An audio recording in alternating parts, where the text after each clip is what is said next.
Thinking critically about news reporting. What does that mean, and what can we say about it? First, let's remember what news reporting is.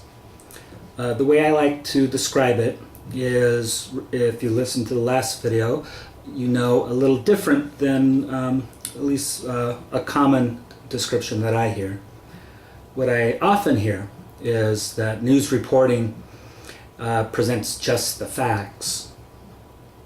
Now, I think that is misleading. What I suggested in the last video is that news reporting is, as its name suggests, reporting a news event. That is, it is attempting to describe a news event. It is, in other words, a series or chain of statements. More specifically, in news reporting, the author or the reporter is not offering arguments. There may be a bias. It may be very obvious what the reporter believes, and it may seem very obvious that the reporter wants you to believe the same thing, but that's not the same thing as offering an argument. So, news reporting is when the news reporter, the person who's presenting the report to us, when that reporter is attempting to describe a news event, I would add, to an audience. So what does it look like to think critically about news reporting? It's very important to stress that because news reports should not contain arguments in them, at least the reporter should not be offering arguments, because of that, technically it doesn't make sense to say we look for fallacies. Remember why. A fallacy is flawed reasoning. It's a mistake in reasoning.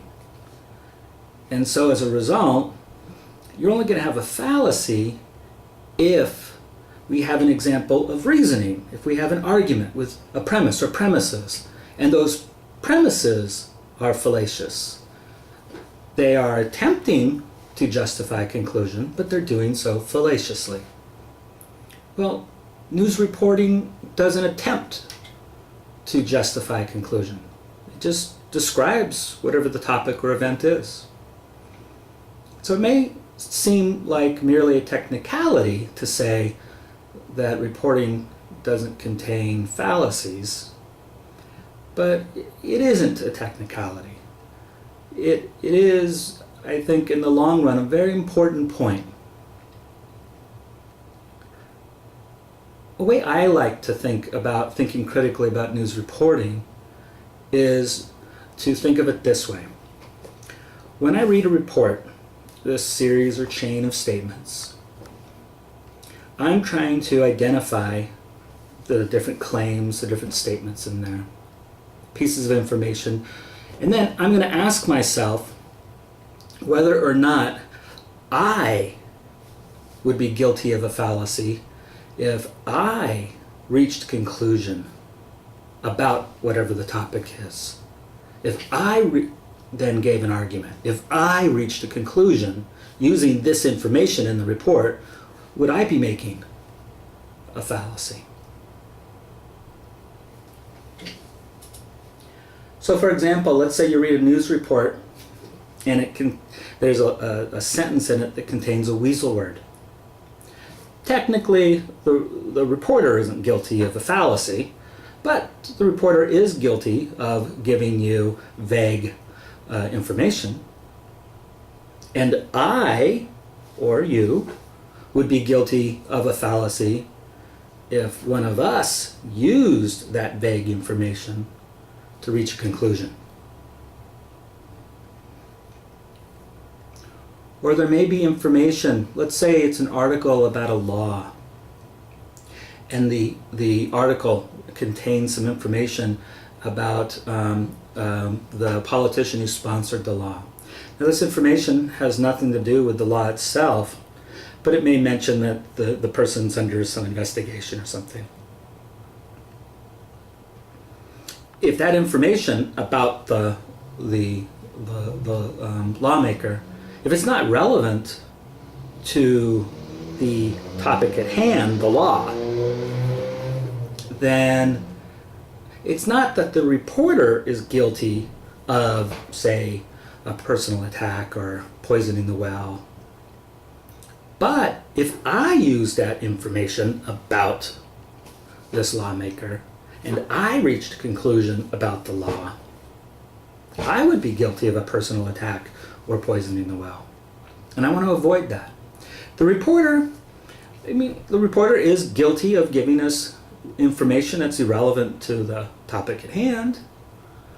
It's just technically not a fallacy. It's still irrelevant information, though. So what we get from these two examples, I think, is this. Even though technically we're not saying that the report contains a fallacy, our knowledge of fallacies still helps us think critically about news reporting.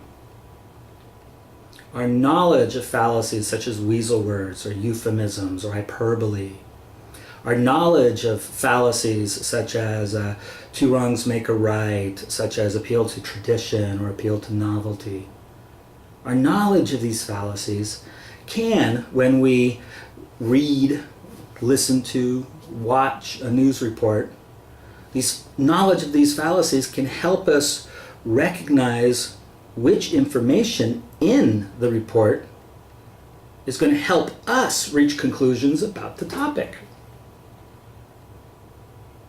And it's going to help us realize which pieces of information in the report are unclear and or irrelevant, and therefore I should just kind of sift it out.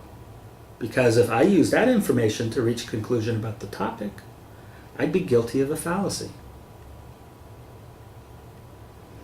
So again, in some sense it's a fine technical point. But in the end, I think it isn't.